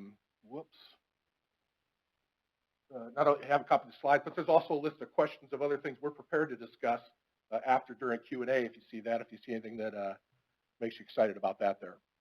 So a little bit about the project successes to date here. I've got a list of things here, but most importantly, two of the things I want to applaud you on is, number one, we got to this point. That's great. Haven't gone through the past studies and what we worked on and what we went through with changes in council and a new mayor and everything. Obviously there's some challenging times. Every lake project's like that. You're not unique. Lakes are very dear to people and communities. People put a lot of work into them, and they're expensive. They're that really expensive kid that goes off to college all the time and keeps coming back to school and school. Two of the things I think have really helped you is, number one, from your webpage, the transparency and how you do that and the information you've shared along the way. I think it's a great job. You've kept the community involved, not only through your representation on the city council, but also in the public meetings and watershed district and the community-based project that we worked on that Joe and others served on to help bring the projects there. So I think those two things specifically, along with the studies. And so that little image in the lower left is one from one of our original studies that kind of quantified all the studies that have happened on this lake over the years. And so with that, I think it's a lot of information. Every one of our clients tells us the same thing. Mike, we're tired of studies. Let's get to work. And we want to show how we're going to do that and use that existing information here to help get to work very quickly on this project to try to meet the project schedule. With that, we have to understand that lake projects are not some of your typical engineering projects. It's not just a, let's do survey, let's do geotech, let's do a background, let's do preliminary design, then we're ready to go. Lake projects require some information. And everything we're going to talk about tonight is an investment in helping you minimize risk in the decisions ultimately that you're going to have to make. And we see our responsibility as presenting the information to you and gathering information so you can make the best decisions you can for your community and your interests in the project. So here's an org chart that you saw in the proposal that we sent here. Not represented on there is also, or not represented tonight, is Kogel Archaeological that helps us with any archaeological issues that come up, and also Geotech's on board on our team to help do any geotechnical information that might be needed. So I'm going to start at the bottom and work up. And so Julie Anderson in the back is our marketing coordinator. And so I just want to introduce her. She didn't wonder who was in the room here. Julie is fairly new at FIRA, longtime friend of my daughter's, and recently started working with us. So we brought her up today to see the good city of Mitchell and see a little bit how these projects progress. Phil Gunvalson's here from Infrastructure Design Group in the Sioux Falls office here. Phil's on the team for kind of general site civil work, traffic in town, et cetera. He'll talk about some of that stuff. Charles Eichenberry from Fires Engineers. Charles runs our water quality group, leads our Iowa office, is our newly appointed president at Fire Engineering. So Charles is going to talk about water quality. Greg Kipp, you know from our former work up here as well. Greg's a geochemist from Verax over in Rapid City. Great resource there. And then as you see at the top here, so Lyle and I are going to kind of tag team this thing, where I'm going to kind of corral the technical group on this team. Lyle's going to work more with the city, as he's already doing, on some of the public use and some of the end products that come along with this project here. So along with that, what we're going to do is focus on these three things.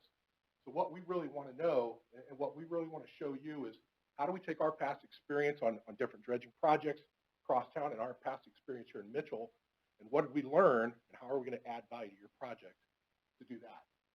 And again, as I talked about, how does that approach minimize risk to the city? That you're still going to be making decisions that have a lot of risk involved.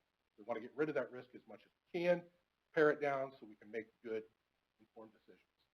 And then lastly, as you talked about and you hit on your request for proposals, is how do we manage and use to the best of our abilities that existing information so we're not just studying another project. Mike touched on this already, but when you have to own and be responsible for a lake, you're really in a cycle of lake management. It's not just a project; it's a cycle. Fortunately for you folks, you've progressed through some of these initial stages. You've defined the problem. You've set some goals and metrics. We've done a lot of diagnosis, working with you on that. We're at the point where we're ready for some design. But as Mike said, the design on the lake project is a little bit different. It might be study-like at times, but we're moving towards putting a good improvement on the ground, or in this case, in the lake. And notice this whole thing has to take place around community-based planning. You guys have done a great job of that. That's going to have to continue going forward. Some of our past work involved developing a water and nutrient mass balance model of Lake Mitchell. And one of the things that was made clear as a result of that effort was it's a two-part problem. We've got very high external loads from a very large watershed, and in a really wet year, you've got high external loads there, as shown by the red lines there, spiking up from the bottom on the left bottom part of the graph there. As a result, you see an increase in phosphorus loads, shown in green there. But those loads then drop off as the lake assimilates those nutrients. But even in a very dry year, where you've got almost no external load, you still see that annual late summer increase in phosphorus and consequently algal bloom. Now, what's really interesting is what I just showed is from our model from the previous effort. The data you've collected here recently, the last couple of years, 2019 and 2020, really show that in real time. The light blue bars there on the bar graph, that's monthly precipitation. The green dots are phosphorus concentration. So you see in 2019, we had a really wet summer, and you saw a spike in phosphorus concentration, but then once the rain stopped, we were late enough in the year, concentrations dropped. Compare that though to 2020, where you had a pretty wet June, but then things got dry again, but notice the departure there. Phosphorus concentration still took off, even though you didn't have a really wet year. That's internal loading, internal release of phosphorus from the sediment. That's what we're here to talk a lot about tonight. Because of that cyclical nature of lake management and the uncertainty that's involved, you almost always have to take a phased and adaptive approach. And so what we're talking about tonight is the immediate action of let's get on top of that internal phosphorus release by a dredging project. We are going to have to follow that up with future work. Some of that has to do with getting control of the watershed. Mike's going to touch on that later, but we just want to make you folks aware of it. And you know this, you've seen this firsthand. It's a process. I think it's also important to take a step back and ask, why are we really doing this? What are those goals that we discussed in some of the preliminary studies? Well, the higher up you go on this chart, the more productive your lake is, the greener it's going to be. What we want to try to do is push the water quality down to a clear lake. In order to do that, you've also got to move left on this graph, and that comes with reductions in phosphorus. Now, the reason that a phased approach is important is because we can't tell you for a set number of reduction of phosphorus just exactly what that's going to mean in terms of algal response. So we want to do everything we can in the project to control that uncertainty to optimize the benefits of reducing that phosphorus. And that's really what our dredging approach is based on. Similar graphic here. Right now, Lake Mitchell is in a very turbid, algal turbid state. It's very green, not a lot of light penetration. As we make improvements in the system, we're going to clear up the lake. That's good news. Consequence of that, though, is increased light penetration. If you get light reaching the bottom of your lake where it's never reached before, suddenly you're going to start to grow plants. And the nice thing about a dredging approach to this is we can control that a little proactively, make sure we've got some deep areas, make sure we're thinking about where we don't want rooted aquatic plants, which generally are a very healthy thing for the lake's ecosystem. But we don't want it everywhere because that can become a nuisance. So if we get to that point, we'll all throw a party because that will have means that we've cleared up Lake Mitchell significantly. But it is something to start thinking about now as we start putting shovels into the lake. And I'm going to leave you with one more slide that just reinforces, and you guys know this too, that went through the preliminary studies. Sometimes people will say the only way to fix this problem is a long-term watershed approach. They're absolutely right. That is the long-term sustainable solution. But in and of itself, that takes a very, very long time, and you won't see those improvements. So the nice thing, again, about starting with a project to control internal phosphorus loading through dredging, you're going to get a quicker short-term response. That's going to build some momentum. It's going to build interest. And you guys recognize this too with some of your public improvements. So those two things in concert really are important. So with that, I'm going to turn it over to Lyle. So obviously this project is primarily about water quality. Our team is really aware of what the impact would have to be, and that's contributing to public use and the value of. There we go. Now we're green. So it's the public use of the lake that our team has spent a significant amount of time talking about and what the value of that is, those improvements. So, you know, there's three things that will be impacted. Obviously, it's the public shoreline that's going to be improved, and there is a significant amount of public shoreline that fronts Lake Mitchell. It's the water quality of the lake, the fishing and the recreation on it, and then the thing that is really kind of exciting is the opportunity with the dredge material and what we can do with that going forward. There you go. So in our discussions, as we started off early talking about that dredge material, you know, looking at the report, what 1 million cubic yards approximately, or whatever that number ends up being, equates to, I kind of wanted to quantify that. So we put some visuals to it, and you see at the left 1,000 cubic yards compared to that white pickup truck, and then at the right, down in that small corner, is that same pickup truck. So it gives you a great visual of what we're actually dealing with, you know, in approximate numbers with that dredge material. And for me, it's really exciting because thinking about how we shape that and how it's positioned and placed really sets the table for future improvements recreation-wise for the community. We're certainly aware of the public use improvements around the lake that have been discussed, the jetty project, the NDSU planning that is suggesting maybe the marina, some cabins and things like that. So thinking forward as far as how those projects relate to a potential dredge site or one of the potential dredge sites is important. And then as we move into the project, the enhancement of the existing recreation opportunities. Certainly boating and fishing are going to be much more improved and a much better experience. So that'll be a draw for both locals and for the region. The biking, the outdoor trail systems that are all kind of tied to the lake experience that will benefit from this project. So thinking on our team's end as far as how we can tie all that in and kind of be proactive in that planning as far as the dredge project.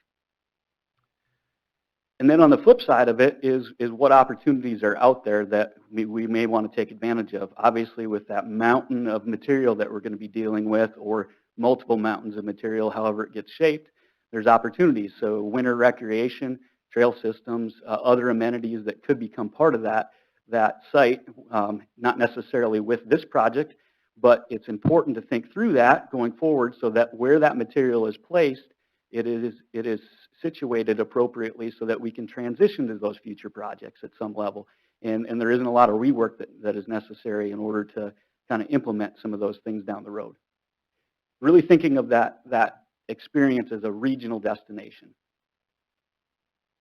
So with all of that, both the water quality project and the dredging and the recreation component of it, Mike alluded to the success of the project to date has really been kind of tied to the public engagement and the buy-in that we have there. So our team brings a wealth of knowledge and experience with that public engagement that we would certainly offer to the council and the city to kind of carry this project forward. So it's kind of a 5-step process where we inform, we get all the correct information out to the public, we go and we listen and learn, we kind of get that feedback, We want to quantify that feedback and somehow put it in a form that is, manageable and understandable as far as what those responses are for the steering committee or council, and then develop that plan for improvements and confirm direction, and then make those recommendations based on kind of that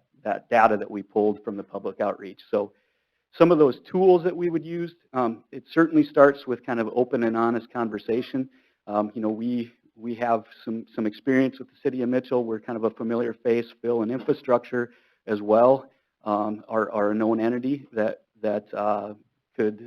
will be available to kind of have those conversations.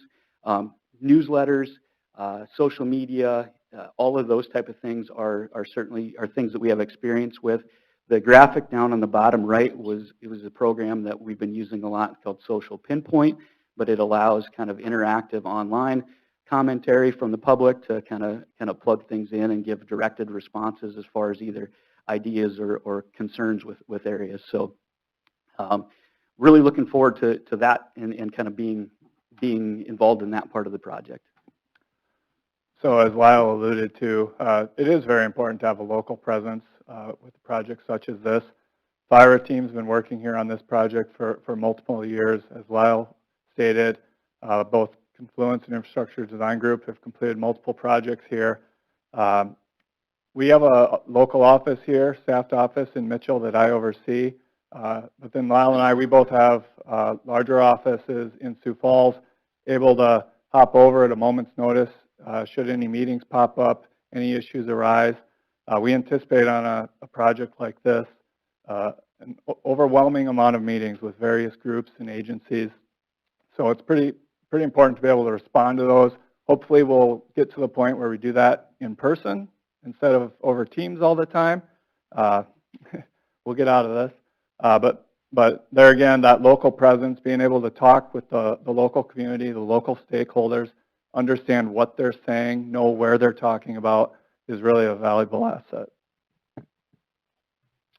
Hitting real quick, we're here to talk about a dredging project, and a couple things I want to hit on pretty quickly on that is some of the things that we want to talk about where we think we have a good handle on what's going on. Number one, the handling of water. We have a huge watershed up there. You get a half-inch of runoff, that lake's full. And so when we talk about dredging types, et cetera, we're going to talk about how we're going to work with the water that has to move through the reservoir from normal everyday city runoff to groundwater seepage in during the dredging or any drain period to runoff events during construction. You're looking at a fairly lengthy project here, maybe a year, maybe a little bit longer in terms of design. That's a long time for a big reservoir to be down. So how to deal with that is going to be important. Of course, we talked about flow needs, et cetera. And we've also talked in the past about pumping versus drawdown. I'm a big proponent that doing all this work and doing it without putting a low-level drawdown on that riser would be something I think you might second guess later on. I think it's going to be a valuable thing, but that's one of the things we'll work through with you in terms of understanding costs and the risk that's associated with not doing something like that and relying on the lake coming down and not flooding several times. And how many times do I have to pay to pump this down before it makes sense to do this? Those kind of questions we'll work through with regards to the handling of the water. Dredging, we've spent a lot of time talking to you about mechanical hydraulic sediment capping. I don't see this project going forward without using all three. Okay? I think it's going to be, there's so many advantages of mechanical dredging from us being able to physically see what we're doing. Understand not only the soft sediments and make sure we're getting them all, but also going down and making sure we understand what's underneath. It also gives us an opportunity to help shape things correctly to plan for aquatic vegetation. It also gives opportunities for maybe a dry island application to help manage expectations so that you don't finish this project and next year you say, the lake's still green. There are ways we can do that, and we'll work through all of those. Hydraulic dredging, you got some deeper parts of this lake that are just going to make sense to dredge hydraulically. It's just going to make sense. Draining the lake all the way down is very, very difficult, especially a lake of this size. Sediment capping, that's one of the things we've talked about, getting to that existing channel. And rather than removing all that sediment, that million cubic yards, whatever's in that channel, maybe we can go in there and cap that and leave it in place. So, there's a lot of different considerations that go with each one of these, and I know we've talked a lot about those. The hydraulic dredging instance, one of the big problems with hydraulic dredging is the space needed, those spoil sites. Greg and his kind of cohorts, they could design all kinds of polymers and other additives to manage the downsizing spoil basins. But one of the things I've kind of brought up in the past, I think is an easy opportunity for us here is if we can drain this lake down, dredge it mechanically, clear up some coves, let's use those coves coves in the lake for the sediment basins for the hydraulic dredging we have to do. Why go out and try to put things, everything around this lake is a pretty steep hill. So building structures and building water containment facilities takes a lot of space. That would be difficult. So I see really a blend here. One of the things we like to do is work with the contractor community through the design process that allows them to present ideas during design. And so that's one of the things we did successfully at Lake Manawa. We had 3 different projects there, or 3 different meetings where contractors came in from all over the region. You know, you probably don't have a big dredging contract here in Mitchell. You might not even have a couple in South Dakota. Our projects recently in Iowa, we got bids from firms from Wisconsin, Minnesota, Iowa, Missouri, one in Nebraska. So they're coming from the region, and they're all aware of this project. I think we involve them through the process. That's one of the things I would suggest we spoke with you through that. Lake bathymetry, we understand what was there, what's there now, but one of the things that's nice about doing a project like this and incorporating some of that mechanical design is now we can create what we need. If you want shoreline wetlands in this area, we might want that to be shaped a little different than somewhere else. If we want to improve angler access in some area, the last thing shoreline anglers want to do is drag their line through a bunch of weeds. And so that's one of the things we'll work with in terms of not only what's expected to remove the sediments we need, the targeted sediments to help meet our water quality goals, but we can also work with you and Lyle and the public use component of this to make sure that we leave ourselves with a lake we want. Lastly, the spoil site design. We talked a little bit about this. We've got very extended experience with not only hydraulic basins like you see in the lower left there, but other mechanical methods and other disposal sites on the right. This is a pretty significant, with some of the, I've seen some preliminary stuff Lyle showed me, we're talking some pretty steep slopes and some pretty tall hills. I know those with an engineering background, even those that don't, you talk about pile and flop that high, it's difficult. You know, I'll be happy to talk about soil mechanics and particle distribution sizes and how that affects the ability to pile the sloppy material, but with some of the slopes we're talking about, there has to be a plan. And it might even be incorporating some other soils around the area to diversify that soil type so we can get the compaction we need to make those slopes in the ultimate public use areas we want there. With that, understanding the soils and what not only what we're trying to create, but what we're leaving behind, that's Greg's role in the team. Thanks, Mike. It's great to be here in Mitchell again, and I see a lot of familiar faces and some new ones, so it's nice to be back. I don't know if it's divine providence, but right after we got done with our sampling work here in 2018, I got brought on by some oil and gas companies, major refining companies, to go down to the Gulf Coast and look at chemical stability of sediments, most of which were dredge spoils. And it's given me a chance at several different refineries down there that also had dredging from the Army Corps because they maintain the shipping lanes, to look at hundreds of millions of cubic yards of dredge spoil materials on multiple sites and examine their chemistry and both their chemical stability and their physical stability. So it is almost kind of like divine providence to be back here after that, you know, kind of looking at these issues here with everybody. But, you know, whatever we learn from other states, right? I've worked on lakes in Minnesota and Iowa, and I've worked on them in South Dakota and around the nation. Whatever we learn in other states, it's important to remember that we have our own unique geology in South Dakota and our own unique geochemistry.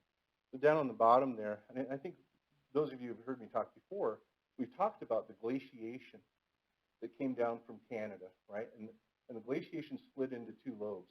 One big lobe went down on the Minnesota and Iowa side, and South Dakota got the James lobe, which carved out the James River. So in our soft marine sediments from the dinosaur era, that glacier gouged down like a bulldozer and mixed in all those old marine sediments and creates a completely unique geochemistry that is not present in Minnesota and Iowa. So we've got our own chemistry here, and that was determined from some of the work that we did in 2018. We have unique minerals and unique ways that our phosphorus is bound up here in South Dakota versus what happens in other lakes. And I've never seen this kind of geochemistry in a Minnesota lake ever, right? So it's unique stuff. We want to make sure that we pay attention to that unique characteristic of this South Dakota lake so that when we do the dredging, we make sure that we get everything that we need to get or everything that we can reasonably get economically. And if there are materials, say like in the channel of Old Firestone Creek, that are not economical to get, we want to make sure that those get appropriately capped and chemically maintained with alum so that they don't frustrate the ongoing lake management problem. Lyle showed us a really cool pictorial of the pickup truck next to a cube that was 1,000 cubic, yeah, 1,000 and a million. And I don't think you realized, but that cube that was the 1,000, that's about the size of the phosphorus load in the lake, right? So it's almost like an overdraft account right with your checking account. There's nothing you can do with the watershed, nothing you can do with management in the lake water that would allow you to draw that phosphorus down to where the reserves, the vast reserves in the sediment, couldn't just replace it in short order, right? So that's why we're dealing with this dredging. It's why we're dealing with this unique geochemistry. So I see three major objectives here for the chemistry. First off is to make sure we meet our lake management objectives, right, with the chemistry. Do the testing to make sure that we've gotten what we can feasibly get and we manage what we can. The second is to make sure that if you're spending all this money to get the phosphorus out of the lake, it doesn't go in a pile that just leaches it right back into the lake, right, either as physical sediment or chemically. So we need to make sure that whatever that spoil site is and wherever it's located, that it's stable enough that we never return that phosphorus back. And then the third thing is we need to make sure that whatever that spoil site looks like, it's going to meet the city's objective for how you want to use that land. So we need to make sure that that's going to be, you know, something that becomes aesthetically pleasing and it's stable and it's not leaching. With the soil system like this, you know, you've probably seen trenches. Contractors, if they were lazy, they didn't compact and it settles in, and that's removal of air voids. But when we have these wet sediments, it takes time for the water to leave. These sediments will gradually compact because the water slowly seeps out of it. They also compact because the organics get degraded, right? So you have a double whammy there in terms of stability. And so we'll want to make sure that we've got a solid understanding of how that's going to work. So whatever you want to build there, it'll be compatible. And I've seen anything from roller coasters to habitats to golf courses, and I don't recommend this, but giant industrial 375-foot towers on piles, right? So, you know, with the willpower and the resources, you can put anything on it. And I want to make sure that whatever you choose to put on it is going to work for you. And then obviously we want to make sure that during the project the phosphorus doesn't come back, and we'll use laboratory methods to examine proper flocculation. But all of this, you know, Mike has often said this is kind of like rolling back the clock on the life cycle of Lake Mitchell. And this is a picture from Carnegie from the 1950s with folks enjoying the lake. And you know, it was a time when muck hadn't accumulated so much on the bottom. We really believe we go a long way by getting out this phosphorus loading and giving that lake bed a fresh start so we can start then dealing with the external loading.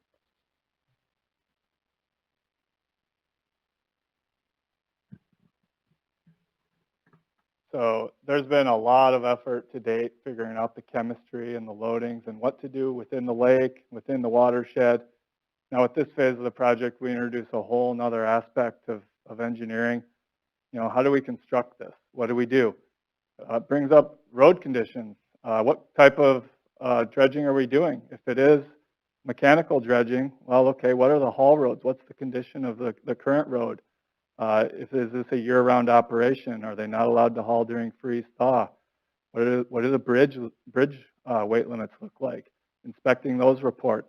Traffic volumes. You know, there's a lot of activity in and around the lake, whether it's in the lake or not. But with all this construction traffic, safety first. We want to make sure everybody's taken care of.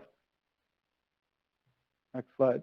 Big portion of this too is being able to identify any issues before they become real problems. So thinking through construction on previous projects, for example, anticipating what may come up. We all know we need to handle soil erosion. But what about air pollution? You know, will the spoil pile have an odor? Dust control with all the trucks hauling. Noise, if it's a 24/7 operation. What are we going to do about noise pollution with trucks running across the front of lake properties, for example. All things that we need to take into account with this phase. And we'll end where the project really starts. Again, back to the lake bathymetry. There's been a couple bathymetric surveys completed to date with varying various methods. From that, we've determined what worked well and what methods we should really improve on. We're anticipating the use of a bottom profiler here instead of a dual frequency sonar mite. The bottom profiler should get a better map of those soft sediments, be able to get down to the hard pan a little better. But really it'll be a mix. There may be some spots where we use the solar mite. There's going to be conventional surveys, guys out there in waders surveying the shoreline. With that, I'll leave it to Mike for closing. Yep, with the last slide right here. So a couple things is hopefully we've shown you, number one, the advantages of the local and regional expertise, having not only the local aspect and understanding how Mitchell works, but also working regional in the area, as our competition did as well. We hope that we've shown you a nice mix of that with the specifics of the South Dakota experience, especially with the soils and the chemistry there, and how hopefully that adds to the technical part of this. And also we believe that it's going to help with when you have reviewers reviewing project applications, et cetera. I think that's always going to be good to say, yeah, you got guys in your team that know what they're talking about, so I hope that's good. Project financing, always been very aware on every project, not just yours, but you got an expensive project you're looking at, and that's one of the things we need to talk about. And one of the things we don't know yet today is what's exactly the scope of the project. We realize there's water quality goals we all want to meet. Doesn't mean we can afford them next year. So bringing in outside funding, et cetera, is something we're prepared to talk about. It's one of the things that's going to be important. A phased approach. Charles talked about how we like to use this adaptive management approach. Let's do things in phases. Let's see how the lake reacts, and let's continue to make informed decisions based upon that information. And so I think at the very end of your leave behind there, we gave you the detailed breakdown of what we would see is, I think it's going to be best to do, first of all, finish the preliminary design, finish screening alternatives, quit guessing about is it hydraulic, is it mechanical, et cetera. Let's get that decided. Let's talk about realistic project budgets. Let's get the scope of the project. Then we can sit down and scope final design. This also gives you the chance, if you don't like the job we do, you, of course, can change horses. And so hopefully we can convince you to keep us on the team, keep working towards the success of this project through that first phase, and continue to work towards a successful project there. So again, our goal tonight was to answer those following questions. Our team's technical qualifications, how does that bring it to your city, community? How do we help to minimize risk for all of you in the decisions that need to be made about this project? And then lastly, are we maximizing the use of the existing information? Our team hits the ground running. We've got the answers. We've got the tools built that help us to answer those questions you're going to have for us about what about this, what about this, what about this? How do you handle water? We got a great model that shows exactly that it's pinpointed down and calibrated is working well. So with that, that's the end of our thing there. The last thing I want to bring up, if I had a chance, was there's a funding opportunity that exists right now that I think we need to get on. We've been working, so these are watersheds in Nebraska and Iowa. There's currently 9 current WFPO planning grants being available through USDA NRCS. Each one of them is about $600,000 each. They're a maximum of 250,000 acres that you could have as part of a planning grant. All the ones in blue are the ones that we're leading right now. The green ones are other ones that are gone. We've just written 8 more applications in Nebraska and Iowa for other people. South Dakota currently has 0. We're missing an opportunity here. There's millions of dollars available through the NRCS right now to do watershed planning, to continue that watershed work while we're working in the lake. I brought you an example of a sample application you can look at. That's all it takes right there. It's really filling in the information. You've got a lot of great information in the watershed. Let's keep working towards that, but that's one opportunity, along with some of these other ones we'd be happy to talk about in terms of keeping the watershed work moving while we're working in the lake. Thank you very much. I know we went a minute or 2 over. We're sorry about that. But no, we're behind. So we have time about 7-8 minutes here for some questions. Great. Is the spoil site on the 40 acres large enough, do you believe? And I know you talked about mechanical, maybe utilizing shoreline a little bit, but what's you guys' feelings if that is appropriate or not? So I'll start there. So, if you take the volume over that site, you get an average depth, 30 foot, something like that, depending on how, it starts at 0, so you can't really just pile start at the edges. What we will tell you, and Lyle could talk about this a little bit, is that he already did some work with some contours, that information I think you'll get to see next week. We might have got a little preview of, and he showed, I think, a way to meet your goals, where it's right now, it says it'll hold about 1.15 cubic yard, or million cubic yards. So we're in the ballpark for sure. On that, you had mentioned, you might be able to use some of the codes or inlet storage. That's for hydraulic or mechanical? So what I talked about there, Joe, was that I think if we did a combination project, which I think you're going to have to, if you did the mechanical work in the coves first, we got all the soft sediment out of those, we had a basin, we could build a containment system in the lake. So we would just be using it as a drying basin or several drying basins, so you don't have to go out and invest in another $4 million property to hold all that stuff. Let's use the lake. I think those coves there, just let's turn each cove into a little basin, and it's temporary. We pump the water in there, let the solids settle out, we remove the solids later mechanically, and so instead of pumping up to the top of these hills, which costs nothing, by the way, we can do it in that and save a lot of energy costs. Let's do the hydraulic settling in the lake. And then remove it after it. Yes, sir. Is that like I'm trying to guess timing, but I have no idea how long does it take for that to dewater? So you tell me how hot it's going to be, what the humidity is, and I'll tell you, Joe. But, you get it dewatered and it rains an inch, it's like, oh, we just took 2 steps backwards. We got one of the best guys in the world in terms of what we can talk about, flocculants and other polymers and stuff you can add to settle that out. But yeah, I mean, dewatering it in the heat of the summer is a heck of a lot better than March. And so working that into the project schedule and how to do that is one of the challenges. I guess I was looking for a ball. Not going to hold you. Manawa, the sands, they would dewater in hours. I've seen projects with Gumbo down in Kansas City that took months and months. It just, Greg, you want to add anything to that? Yeah, a lot of it depends also on we can pH adjust it to accelerate some of that and use flocculants, as Mike said. And so it really just depends on the nature of what we're trying to settle and we're trying to settle. But we definitely have a tool. I didn't know if we wanted to be very long-term storage for dredge spoil. I understand how it can be used. We're there, still there, 2-3 years on the road. And that's one of those trade-offs, Joe. Do we want the lake down 2 years, or do we want to spend an extra $4 million on land? That's one of the things we have to come together on and see what works. So you think this would probably be a 2-year project then? The thought of getting this done in one season, I don't think it's impossible. I think it's challenging. I think when you compress the schedule, you do 2 things. You bring in risk for contractors, which raises prices. The other thing you do is you scare some contractors off. And so working with the contractor community, I think that's one of the things that we kind of vet through the design process, work with those contractors and saying, what are your ideas? What are the schedules? What do you really think you get to? The other thing is right now, almost all the contractors in the coming year will told us right now, man, you better get going, Mike.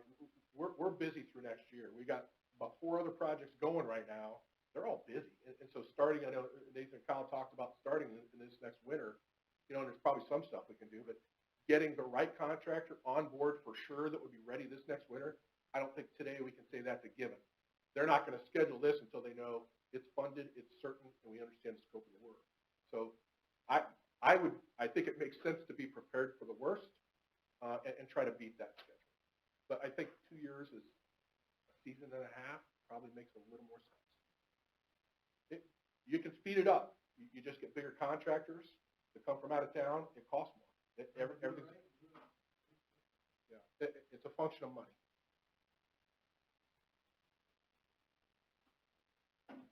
Okay, any last questions? How far do you think you have to draw the lake down to do the mechanical part of what you were hoping to do, or at least initially looking at?